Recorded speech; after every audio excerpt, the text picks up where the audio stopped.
నమఃశంకరాయ వాగర్థావివ సంపృక్తౌ వాగర్థ ప్రతిపత్తయే జగతః పితరౌ వందే పార్వతీ పరమేశ్వరౌ ఆదిత్యాయ చ సోమాయ మంగళాయ బుధాయ చ గురుశుక్ర శనిభ్యశ్చ రాహవే కేతవే నమః.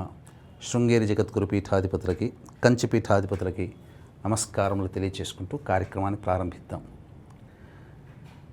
11వ తారీఖు ఆగస్టు నెలలో ఒక అద్భుతమైన రోజు ఉందండి.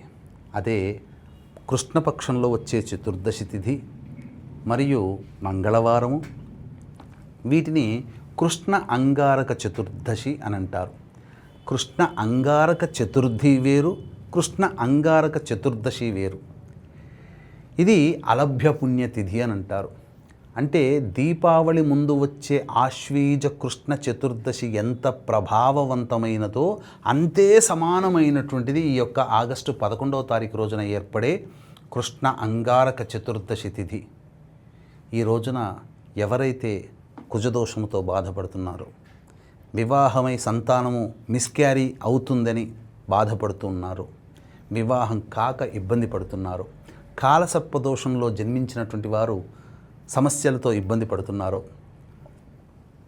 ఇటువంటి వాళ్ళకి ముఖ్యంగా రుణగ్రస్తులైనటువంటి వాళ్ళు, మీరు ఇచ్చిన డబ్బు తిరిగి పొందలేనటువంటి వాళ్ళు, తిరిగి రాని బాకీలుగా ఉంటాయి కదా, అలాగే ఆర్థికాభివృద్ధి, కుజదోష నివారణకై, ముఖ్యంగా కోర్టు లాంటి జటిలమైన సమస్యల నివారణకి ఈ రోజున చెప్పుకోబోయేటువంటి ఒక చిన్న పరిహారము, అతి చిన్న పరిహారము మనస్ఫూర్తిగా భక్తితో శ్రద్ధతో చేయండి. శ్రావణ మాసం లోపల మీ యొక్క కోరిక నెరవేరడానికి దైవం ఒక మార్గం చూపించబోతుంది. ఆలస్యం చేయకుండా క్లుప్తంగా వివరాలు తెలియజేస్తాను. అయితే వీక్షించేటువంటి ప్రేక్షకుల్లో ఆగస్టు 12వ తారీఖు రోజున ఆశ్లేష నక్షత్రం కర్కాటక రాశిలో ప్రపంచవ్యాప్తముగా సంపూర్ణ సూర్యగ్రహణ ప్రభావం ఏర్పడుతుంది. దీని ప్రభావం మన భారతదేశంలో కనిపించదు. కనిపించని గ్రహణానికి ఎటువంటి ఆచారాలు నియమాలు పాటించాల్సిన అవసరము లేదు. అయినా ఈ యొక్క కర్కాటక రాశిలో ఏర్పడుతున్నటువంటి గ్రహణ ప్రభావం వలన మేష మిథున కర్కాటక సింహ తుల వృశ్చిక ధనస్సు మకర మీన రాశిలో జన్మించినటువంటి వారికి ఈ యొక్క గ్రహణ సంబంధమైనటువంటి దోష ప్రభావాలు అనేటువంటివి ఉంటాయి. ఈ దోష నివారణార్థమై కుక్కి సుబ్రహ్మణ్య క్షేత్రంలో ఈ యొక్క దోష నివారణార్థంతో పాటుగా కాలసర్పదోష నివారణ, వివాహ సమస్యలు, ఉద్యోగ సమస్యలు, దాంపత్య సమస్యలు, ఆర్థికపరమైన సమస్యలు, రాహుకేతు దోషాలు, మిస్క్యారీస్ అవుతున్నటువంటి వాళ్ళ కోసమై, అలాగే అనారోగ్య సమస్యలతో బాధపడుతున్నటువంటి వాళ్ళకి, కుజదోషముతో బాధపడుతున్నటువంటి వాళ్ళకి, ముఖ్యంగా శని వక్రీకరించినటువంటి కారణం చేత 12 రాశిలో జన్మించినటువంటి వారికి ప్రజెంట్ బాగోలేదండి.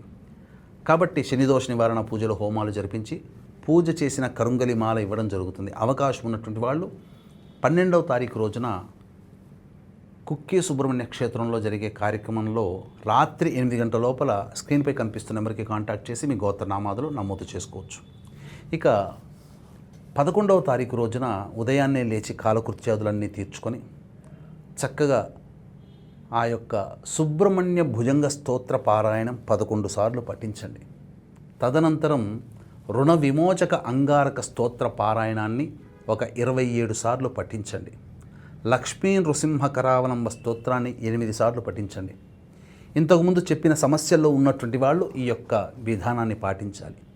తదనంతరం శివాలయానికి చేరుకున్న తర్వాత నవగ్రహాల చుట్టూ శివాయ నమః అంటూ 27 ప్రదక్షిణలు చేసి సుబ్రహ్మణ్య స్వామికి ఆవు పాలు, ఆవు నెయ్యి, తేనె ఈ మూడిటితో అభిషేకము జరిపించి గళ్ళ ఉప్పు, మిరియాలు, చక్కెర ఈ 3 కచాపిచిక దంచి 1 టీ స్పూను స్వామి దగ్గర పెట్టిరండి.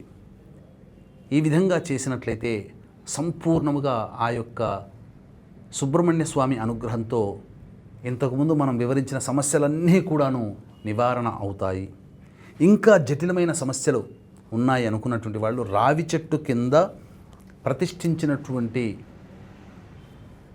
నాగుపాము అనగా నాగదేవత విగ్రహానికి ఆవు పాలతో అభిషేకము జరిపించి అన్నము కుంకుమ కలిపినటువంటి 3 ముద్దలు నైవేద్యంగా పెట్టి తదనంతరం ఓం శం శరవణ భవాయ నమః లేదా మానసాదేవి నమః అంటూ 108 ప్రదక్షిణలు చేసి ఆ యొక్క 3 ముద్దల్లో కొద్దిగా అన్నం తీసుకొని వాటిని నైవేద్యంగా స్వీకరించి వెనక్కి తిరిగి చూడకుండా ఇంటికి వచ్చేయండి.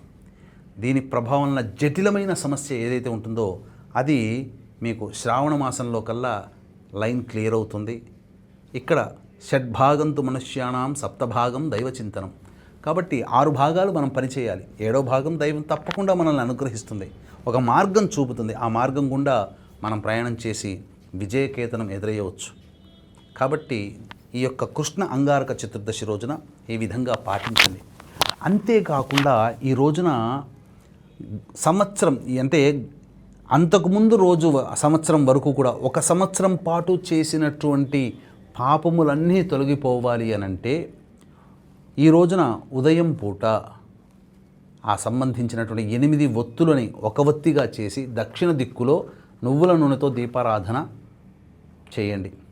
యముని యొక్క ప్రీతి కోసమై ఈ రోజున యమ తర్పణాలు అనేటువంటివి చేయాలి. యమాయ నమః తర్పయామి, యమాయ నమః తర్పయామి, యమాయ నమః తర్పయామి, వైవస్వతాయ నమః తర్పయామి, వైవస్వతాయ నమః తర్పయామి, అంతకాయ నమః తర్పయామి, అంతకాయ నమః తర్పయామి. ఇలా ఆ యొక్క యముడికి సంబంధించినటువంటి 14 నామాలు ఉంటాయి. ఆ నామాలు మీరు తర్పణం వదలండి. తండ్రి ఉన్నవాళ్ళైతే ఈ బొటనవేలు గుండా నువ్వులు చేతిలో నీళ్లు తీసుకొని వదలాలి. తండ్రి లేనటువంటి వాళ్ళు చేతిలో నువ్వులు తీసుకొని ఈ విధంగా బొటనవేలు గుండా వదలాలి. తండ్రి ఉన్నటువంటి వాళ్ళు చేతిలో నువ్వులు నీళ్లు తీసుకొని ఈ విధంగా వదలాలి. ఈ విధంగా చేసినట్లయితే తర్పణం అనేటువంటిది కరెక్ట్ పద్ధతి. ఇక సాయంకాలం పూట గోధుమ పిండితో చేసినటువంటి 13 దీపపు కుందుల్లాగా తయారు చేసి ఆవునేతితో దీపారాధన దక్షిణ దిక్కులో గనక చేసినట్లయితే యముడి యొక్క అనుగ్రహం కలిగి ఏ ఇంట్లోనైతే ఈ విధంగా దీపారాధన చేస్తారో, యముడికి తర్పణం చేస్తారో ఆ ఇంట్లో మళ్ళీ తిరిగి వచ్చేటువంటి సంవత్సరం వరకు కూడా యమబాధలు ఉండవు, అంటే ఆకస్మిక దుర్మరణాలు కలగవు అని మనకు పురాణంలో చెప్పబడి ఉంది. చక్కటి అవకాశాన్ని అందరూ వినియోగించుకోవాలనే కోరికతో ఈ చక్కటి సందేశాన్ని తెలియచేయడం జరుగుతుంది. అందరూ తప్పకుండా పాటించండి. అలాగే 12వ తారీఖు రోజున గ్రహణం లేకపోయినప్పటికీ ఈ చెప్పినటువంటి రాశుల్లో ప్రధానంగా మేష, మిథున, కర్కాటక, సింహ, తుల, వృశ్చిక, ధనస్సు, మకర, మీన రాశిలో జన్మించినటువంటి వారికి ఈ యొక్క దోష ప్రభావం. కాబట్టి ఆగస్టు 12వ తారీఖు రోజున కుక్కీ సుబ్రహ్మణ్య క్షేత్రంలో జరిగే సర్వదోష నివారణ, గ్రహణ దోష నివారణ పూజల హోమాల్లో రాత్రి 8 గంటల లోపల స్క్రీన్పై కనిపిస్తున్న నెంబర్కి కాంటాక్ట్ చేసి గోత్రనామాదులు నమోదు చేసుకోవచ్చు. ఆనందంగా ఉంటారు. మీకందరికీ మీ యొక్క సంకల్పం నెరవేరాలని మనస్ఫూర్తిగా ఆకాంక్షిస్తూ సర్వం శ్రీ ఉమామహేశ్వర పర బ్రహ్మార్పణమస్తు.